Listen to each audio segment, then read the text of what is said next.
பார்க்கிலும் உமது கிருபை நல்லது. என் உதடுகள் உம்மை துதிக்கும்.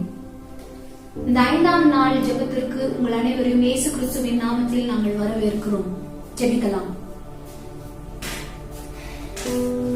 எங்கள் அன்புள்ள பரலோக பிதாவே, ஆண்டவரே, இந்த ஜெபத்தை தொடங்கி ஆண்டவரே ஒவ்வொரு நாளும் உம்மை நோக்கி பார்த்து ஆண்டவரே உம்மை ஆராதித்து உம்மை துதித்து உடைய வார்த்தையை கேட்க எங்களுக்கு கொடுத்த நல்ல கிருபைக்காக நாங்கள் ஜெபிக்கிறோம். இதோ இந்த நாளிலே கூட உடைய பாடல்களை பாடவும் ஆண்டவருடைய வார்த்தையை கேட்க எங்களுக்கு நீர் கொடுத்திருக்கிற இந்த நல்ல கிருபைக்காக நாங்கள் நன்றியோடு உம்மை ஸ்தோத்திரிக்கிறோம்.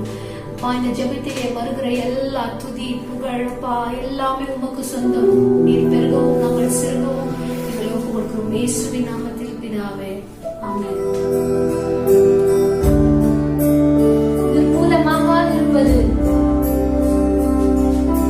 தேவனுடைய பெரிய கிருபை, அவர் கொடுக்கிற அந்த கிருபைக்கு என்றுக்கும் முடிவே இல்லை பிரியமானவர்களே.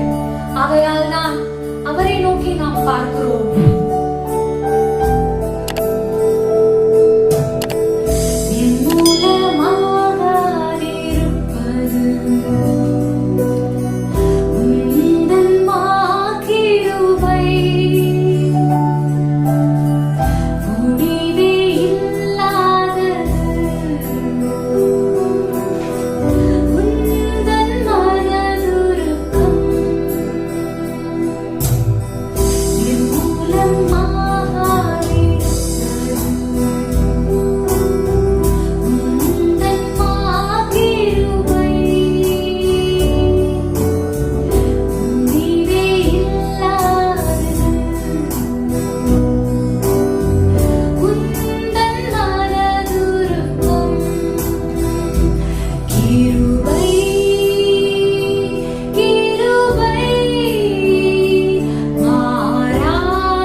கிருபையை கொண்டு நம்மை ரட்சித்திருக்கிறார். நம்மை நீதிமானாக மாற்றியிருக்கிறார். மரித்து போயிருந்த நம்மை உயிர்த்தெழ செய்து அவருடைய கூட அவருடைய உன்னதங்களிலே அமர நம்மை அழைத்திருக்கிறார். ஓ, எத்தனை மிக பெரிய கிருபையா இருக்கிறது. ஹல்லேலூயா. Thank you Lord.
32ஆம் வசனம் சொல்லுகிறது, நாம் நிர்மூலமாகாதிருப்பது கர்த்தருடைய கிருபையே, அவருடைய ரட்சிப்பு, அவர் இரக்கங்களுக்கு முடிவே இல்லை என்று சொல்லுகிறது. பிரியமானவர்களே, தேவனின் பலத்த சத்துவத்தால நற்செய்தி அறிவிக்கும் திருத்தொண்டனாய் நம்மை ஒவ்வொருவரையும் தேவன் உருவாக்கி இருக்கிறார். அவருடைய சீஷர்களாக கிறிஸ்து இயேசுவின் அளவற்ற செல்வத்தாய் அறிவிக்க தேவன் நமக்கு கிருபையை ஈந்திருக்கிறார் அல்லவா?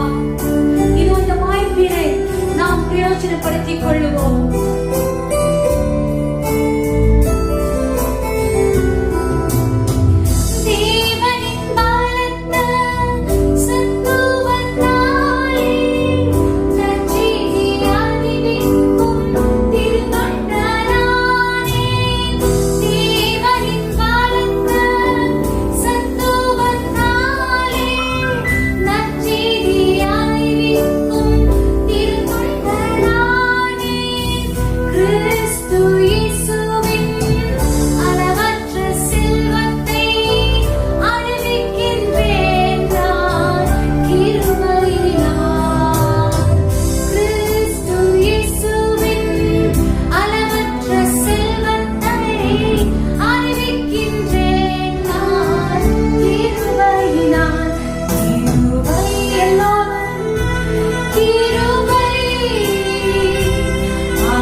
கொண்டு நாங்கள் வாழ்ந்து கொண்டிருக்கிறோம், நாங்கள் ஜீவித்துக் கொண்டிருக்கிறோம், உம்மை பாடிக்கொண்டிருக்கிறோம், உம்மை துதித்துக் கொண்டிருக்கிறோம்.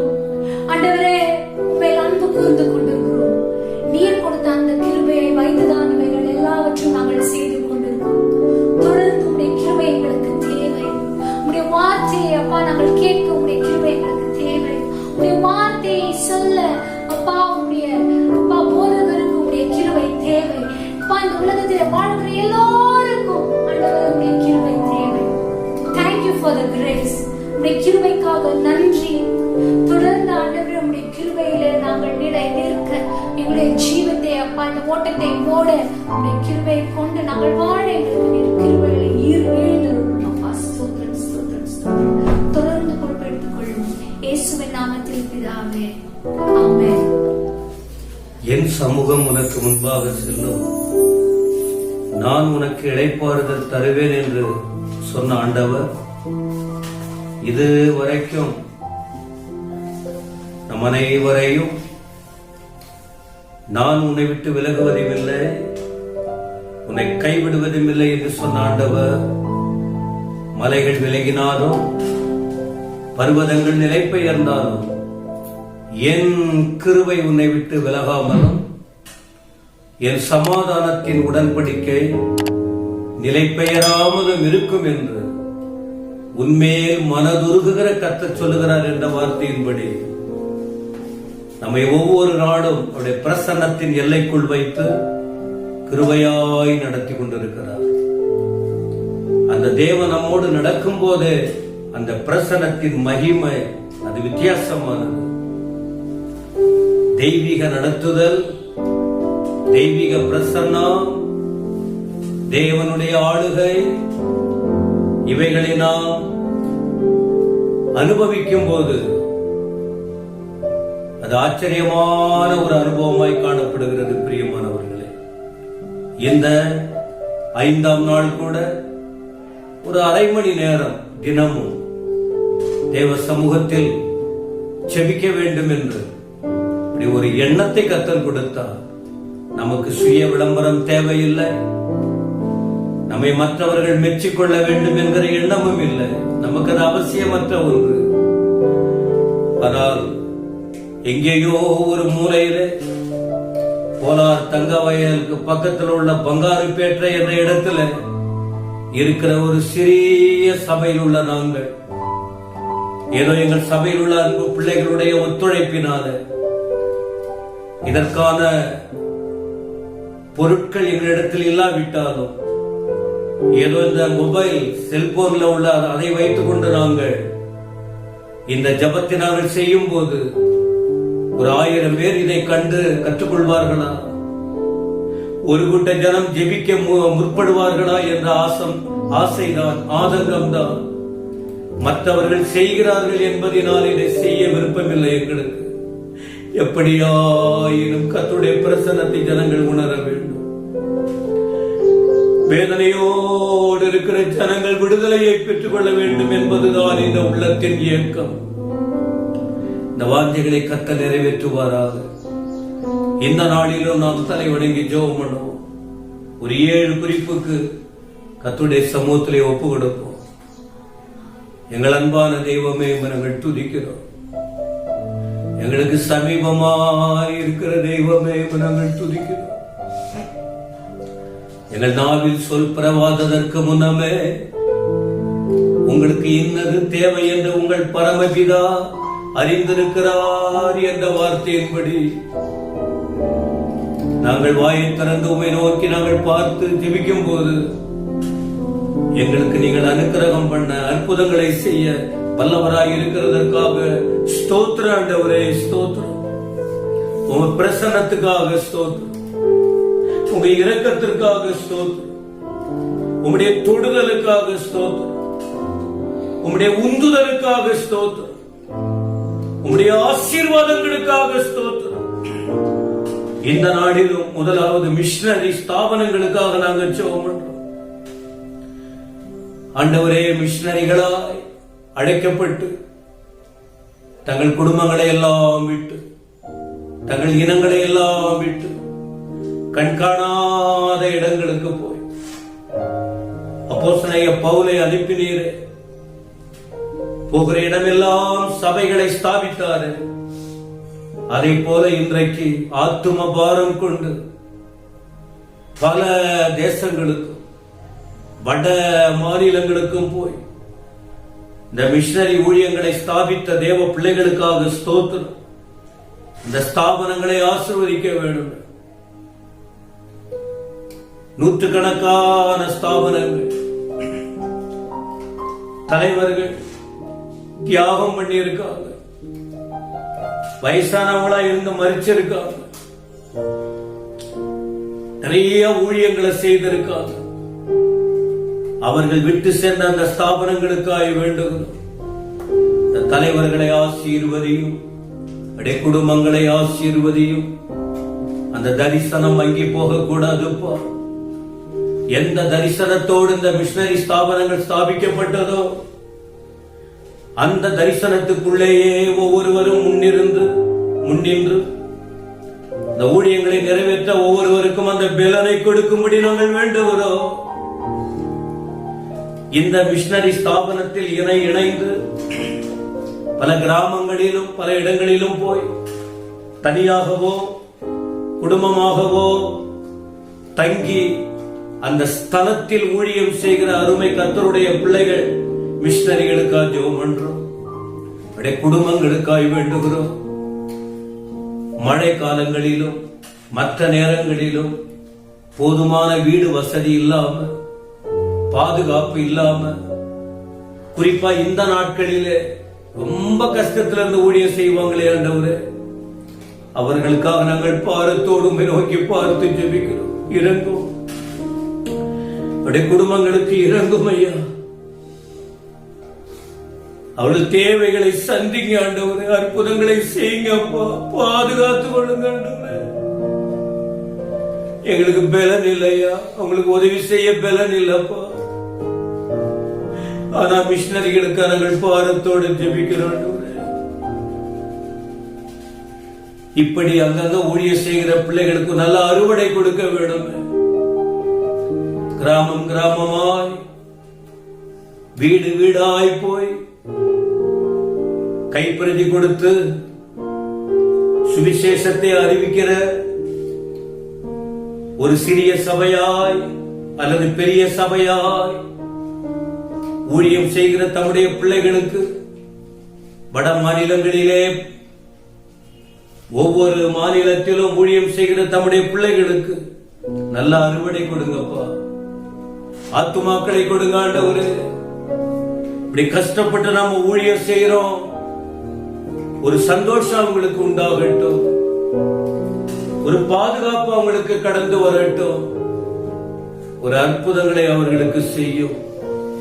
நீங்க கிரியை செய்தாதான் மாற்றம் வரும்பா. அவங்களுக்கு நீங்க தான் துணையா இருக்கணும்.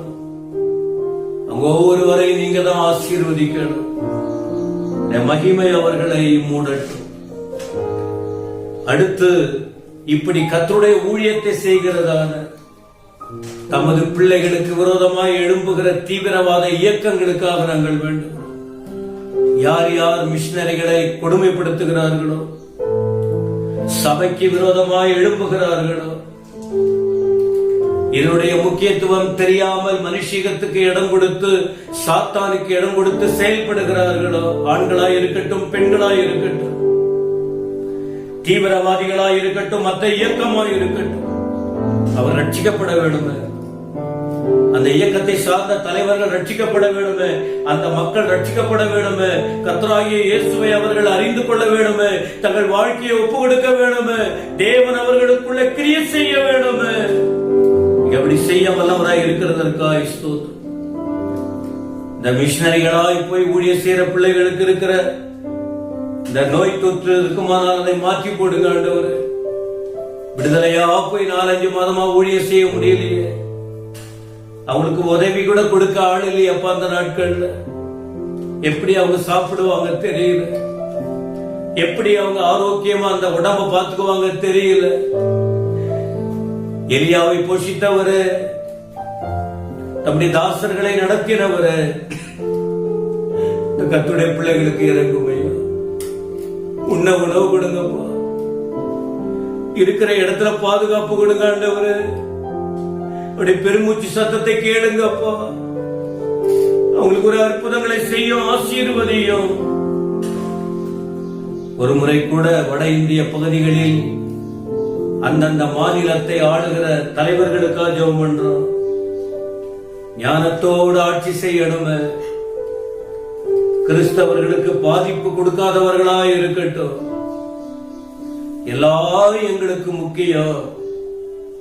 எல்லா ஜாதி ஜனங்கள் நம்முடைய ஆளுகைக்குட்பட்டுதான் இருக்காங்க என்கிற எண்ணத்தோடு ஒவ்வொருவரும் பிறருக்கு உதவி செய்கிற நிலையோடு ஒருவருக்கு ஒருவர் பாதுகாப்பு கொடுக்கத்தக்கதாக கிருபையார் சாத்தான் அவருடைய திட்டத்தை செயல்படுத்தாதபடி அதை முறியடிக்கும்படி வேண்டுகிறோம். அவருடைய திட்டங்கள் முறியடிக்கப்படட்டும். தேவன் கிரியை செய்யும். இன்றைக்கும் இந்த நாளில் எடுத்த அந்த விண்ணப்பங்களை ஏற்றுக்கொண்டு நீர் பதில் கொடுக்கிறதற்காக ஸ்தோத்திரம். எங்களுக்கு ஜெபிக்க முடியும். எதை உணர்த்துறீங்களோ அதை சொல்லி நாங்க ஜெபிக்க முடியும். மற்றதெல்லாம் நீங்க தான் கொடுக்கணும். இன்றைக்கும் இப்படி ஒரு நாட்களை கொடுத்தீரே, நன்றி ஆண்டவரே. ஒரு வசனத்தை நாங்கள் யோசிக்கிறோம், தியானிக்க போறோம். எங்களோட பேசும். யூதா எழுதின பொதுவான நிருபத்தில் உள்ள வார்த்தையாய் இந்த 50 நாளும் நாங்க படிக்க இருக்கிறோம். இதை கேட்கிற மக்களுக்கு ஒரு விழிப்பை உருவாக்கும், தெளிவடையட்டும். எங்களோட பேசும். நீங்க மட்டும் இல்லைன்னா நாங்க துக்கத்தில் அழிந்து போயிருப்போம்ப்பா. எங்களோடு இருக்கிறதற்காக ஸ்தோத்திரம், ஸ்தோத்திரம், ஸ்தோத்திரம். நல்ல பிரசன்னத்துக்காய் நன்றி. இயேசு கிறிஸ்துவின் நாமத்தில் பிதாவே, ஆமென். பிரியமானவர்களே, இன்றைக்கும் அந்த யூதா நிருபத்தின் 4ஆம் வசனம், நமது தேவனுடைய கிருபையை காம விகாரத்துக்கு ஏதுவாக புரட்டி என்று அந்த வார்த்தை நேற்றைய தினத்திலும் உங்களுக்கு குறிப்பிட்டேன். இன்றைக்கும் அதில் உள்ள ஒரு அதே வார்த்தையை வைத்து அவங்க என்ன செய்வாங்க? நாம வேத வார்த்தைக்கு விரோதமாய் பேசுகிறவர்கள் இந்த கடைசி காலத்துல மனுஷிகத்துக்கும் சாத்தானுடைய தூண்டுதலுக்கும் இடம் கொடுத்து செயல்படுகிற மக்களின் திட்டங்களுக்கு நாம் கவனமாய் இருந்து வேதம் காட்டுகிற வெளிச்சத்தில் கால்களுக்கு தீபம் பாதைக்கு வெளிச்சம் என்று சொல்லப்பட்டதான வேத வசனத்தின் கண்ணோட்டத்தில் வாழ நாம் வேண்டும் என்ற நிலையில்தான் ஆண்டவர் நம்மோடு பேசுகிறார். இந்த அனைவருக்கும் எச்சரிக்கையாக இருக்க வேண்டும் என்று சொல்லி தேவனின் கிருபையை தவறாய் பயன்படுத்துகிற கூட்டம் எப்படிப்பட்டவர்கள் என்று நேற்றைய தினத்தில் சொன்னேன். அப்ப இவங்க என்ன செய்யறாங்க பாருங்க, தேவனுடைய கிருபையை புரட்டுறாங்க. கிருபையை புரட்டுறதுன்னா என்ன? திருப்பி போடுறது. அந்த உண்மை தன்மை அப்படியே மாத்துறது, அது அப்படியே மாற்றி போடுறது, புரட்டி போடுவது. அப்ப இது ஒரு சரியான மனநிலை இல்ல பாருங்க. கடவுளையே மாற்றுவது, தெய்வத்தின் வார்த்தையே மாற்றுவது, இது சரியான சிந்தனை இல்ல. இதனாலதான் வேத புத்தகத்துல அதிகமா எச்சரிப்பு கொடுத்துக்கிட்டு இருக்காங்க. 2000 வருஷத்துல இருந்து 2000 வருஷத்துக்கு முன்னாலே இருந்து தேவ பிள்ளைகள் இதை எச்சரிப்பு கொடுக்கிறாங்க. இன்னைக்கு ஜாக்கிரதையா இருக்கணும், நீங்க தெளிவோட இருக்கணும். இந்த நிருபம் நீங்க பார்த்தீங்கன்னா இதை படித்து தெரிந்து கொண்டாலே ஓரளவுக்கு நாம எப்படியெல்லாம் இருக்கணும் என்கிற ஒரு விஷயத்தை கண்டுகொள்ள முடியும். புலம்பல் 3:22 படிக்கிறோம். நாம் நிர்மூலமாகாதிருப்பது அவருடைய கிருபை, அவருடைய இரக்கங்களுக்கு முடிவில்லை. நீ உயிரோடு இருப்பது அவர் கிருபையினால். பிரியமானவர்களே, ஆனா இந்த மனுஷங்க, இந்த பக்க வழியா நுழைஞ்சவங்க, இந்த கள்ளரும் கொள்ளைக்காரருமா இருக்கிறவங்க, இந்த மந்தையை தப்ப விடாத ஓநாய்கள், இவங்கள யாரு? சத்தியத்தை மாற்றி பேசுறவங்க, உண்மையை மறைச்சு பேசுறவங்க, சாத்தானின் தூதாட்கள். கர்த்தராகிய தேவனுக்கு விரோதமாக சாத்தானின் ஆவி உள்ளே வந்து இந்த கடைசி காலத்துல அவர்கள் இப்படி எல்லாம் மாத்திக்கிட்டு இருக்காங்க. அதை சரிப்படுத்தணும்னுதான் யூதா அந்த நிருபத்தை எழுதுறாரு. சரியில்லாத மக்கள், பாவத்துக்கு ஏதுவாக காம விகாரம் சொல்லும் போது அது ஒரு இச்சைக்குட்பட்டது, அது ஒரு நல்ல வார்த்தை இல்லை. ஆண்டவர் கிருபை தூய்மையானது. கிருபை என்பது தெய்வீகமானது. அதுல எந்த கலப்படம் இல்ல, எந்த அசுத்தம் இல்ல, எந்த ஒரு குறைபாடு இல்ல. ஏன்னா தேவன் பரிசுத்தர். அந்த பரிசுத்தருக்குள்ள இருக்கிற அந்த கிருபை அது. ஆனால் காம விகாரத்துக்கு ஏதுவா மாற்றாங்கன்னு சொன்னால் இது ஒரு மோசமான செயல். கலாத்தியர் 5ஆம் அதிகாரம் 19ஆம் வசனம். கலாத்தியர் 5:19 பார்க்கும்போது மாம்சத்தின் கிரியைகள் வெளியரங்கமாய் இருக்கின்றன. அப்ப இந்த காம விகாரத்துக்கு ஏதுவாய் புரட்டுகிற அனுபவம் என்பது இது தெய்வீக அல்ல, முழுமையா மனுஷிகம். மாம்சத்தின் கிரியை, ஆவிக்குரிய கிரியை உள்ளிருந்து வெளிப்படுவது. மாம்சத்தின் கிரியை பயங்கரமா அது வெளிப்பட்டு கொண்டே இருக்கும். அசிங்கமான, இச்சையான, மோசமான தன்மை. அதனாலதான் இந்த மாம்சத்தின் கிரிய, உலகத்தின் ஆசை, உலகத்தின் இச்சை, உலகத்தின் காரியம் இந்த மனுஷனுக்குள்ள இருக்கிறதுனாலதான், இப்படிப்பட்ட மனுஷங்கிட்ட இருக்கிறதுனால தெய்வீகத்தை, தெய்வீக பரிசுத்தத்தை, தெய்வீக மகத்துவமான காரியத்தை மாற்றி அமைக்கிறாங்க. இது மாம்சத்தின் கிரியை. அப்படிப்பட்டவங்க பரலோகத்துக்கு போக முடியாதா? மார்க் 7ஆம் அதிகாரம் 21ஆம் வசனம் படிச்சு பாருங்க. இந்த காம விகாரத்துக்கு ஏதுவான புரட்டின வார்த்தை என்பது இது என்ன தெரியுமா? தீட்டுப்படுத்தும் செயல். தீட்டு சொல்லுவாங்களே, தீட்டுப்படுத்தும் செயல். அது மனுஷனுடைய இருதயத்திலிருந்து புறப்பட்டு மனுஷனை தீட்டுப்படுத்தும் என்று அங்கே பார்க்கிறோம். இயேசு கிறிஸ்து கல்வாரி சிலுவையில் மரித்து கல்லறையிலே அடக்கம் பண்ணாங்க. அடக்கம் பண்ணதுக்கு முன்னாடியே இயேசு சொன்னார், நான் உயிரோடு எழும்புவேன். லூக்கா எழுதின சுவிசேஷம் 24ஆம் அதிகாரம் 2ஆம் வசனத்தில் பார்க்கும்போது 2 தூதர்கள் வந்தாங்க, கல்ல புரட்டி போட்டாங்க. கல்ல புரட்டி போட்டுட்டு அது மேல உட்கார்ந்து இருக்காங்க. ஸ்திரீமார்கள் வந்து அவங்கிட்ட பேசும்போது அங்கே தெய்வீகம் வெளிப்படுகிறது.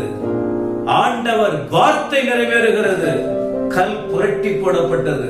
அது நன்மைக்கு ஏதுவாக கல்லறைக்கு முன்ன அந்த வாசல்ல வச்சு இந்த கல்ல புரட்டி போட்டாங்க. புரட்டினாதான் இயேசு கிறிஸ்து உயிரோடு எழும்புவா. அவர் உயிரோடு எழுந்த இயேசு. அப்புறம் யோவான் 11ஆம் அதிகாரம் 38-39 வசனம் பாருங்க. லாசரு என்ற ஒரு மனுஷர் மரித்து விட்டார். அவனை கல்லறையில வச்சு 4 நாள் ஆயிடுச்சு. இயேசு கிறிஸ்து அந்த இடத்துக்கு போயிட்டு சொன்னாரு, அந்த கல்லை எடுத்து போடுங்க, அந்த கல்லை புரட்டி போடுங்க. அங்க கல் புரட்டப்பட்டது, கல் எடுத்து போடப்பட்டது. அங்கே தெய்வீக அற்புதம் நடந்தது. அங்கே தெய்வீக அற்புதம் நடந்தது. ஆனா இங்க நீங்க பார்க்கும்போது கிருபைய வேத புரட்டர்கள் புரட்டி போடுறாங்க, சத்தியத்தை புரட்டுறாங்க. அவங்களை விட்டு விலகுங்கன்னு தீத்து 3ஆம் அதிகாரம் 10ஆம் வசனத்துல வேதத்தை யார் புரட்டுகிறார்களோ, சத்தியத்தை யார் புரட்டுகிறார்களோ அவர்களை விட்டு நீ விலகணும்னு ஆண்டவர் சொல்லுகிறார். இன்னும் தெளிவு வரும்படியாக 2 பேதுரு 3ஆம் அதிகாரம் 16 முதல் 18 வரைக்கும் ஒரு வரிசையா ஆண்டவர் பேதுரு மூலமா எழுதியிருக்கிறார். கடைசி காலத்தில் நடக்கக்கூடிய காரியங்களை அப்போஸ்தலனாகிய பேதுரு எழுதியிருக்கிறார். எனவே எனக்கு அன்பானவர்களே, இந்த 2வது அவர்கள் என்ன செய்வார்கள், கிருபையை புரட்டுவாங்கன்னு சொல்ற இந்த வார்த்தைக்குள்ள நாம என்ன செய்யணும்? எது நல்லது, எது கெட்டது என்று பார்த்து இயேசுவை நீங்க பின்பற்றணும். வேத வசனத்தை பிடித்துக் கொள்ள வேண்டும். மோசமான உலகத்தில் வாழுகிறோம். உங்கள் ஆத்துமாவை நீங்கள் காத்துக் கொள்ள வேண்டும். அப்படிப்பட்டவர்களை அடையாளம் பார்த்து நீங்கள் விலகி வர வேண்டும். யூதா அந்த எண்ணத்தில் தான் நமக்கு இந்த வார்த்தைகளை சொல்லி இருக்கிறார். எனவே சத்தியத்தை அறியும் போது உங்களுக்கு விடுதலை கிடைக்கும். இன்னும் தொடர்ச்சியாக நாளைய தினத்தில் ஜெபமும் இத தொடர்ச்சியான வசனங்களை நாம கேட்போம். இந்த நாளிலே நீங்கள் இதை கவனித்ததற்காக, எங்களோடு இணைந்து ஜெபித்ததற்காக உங்களுக்கு நாங்கள் நன்றி சொல்லுகிறோம். ஆண்டவர் உங்களை ஆசீர்வதிப்பாராக. எங்கள் மகிமை நிறைந்த தகப்பனே ஸ்தோத்திரம். இந்த நாளையும் பொருட்படுத்துவதற்காய் ஸ்தோத்திரம். மகிமை நீர் ஏற்றுக்கொள்ளும். எல்லாரையும் ஆசீர்வதியும். இயேசுவின் நாமத்தில் பிதாவே, ஆமென். என் ஆத்துமாவே கர்த்தரை ஸ்தோத்திரி, முழு உள்ளமே பரிசுத்த நாமத்தை ஸ்தோத்திரி. என் ஆத்துமாவே கர்த்தரை ஸ்தோத்திரி, அவர் செய்த சகல உபகாரங்களையும் மறவாதே. ஆமென், ஆமென். கர்த்தர் உங்களை ஆசீர்வதிப்பார்.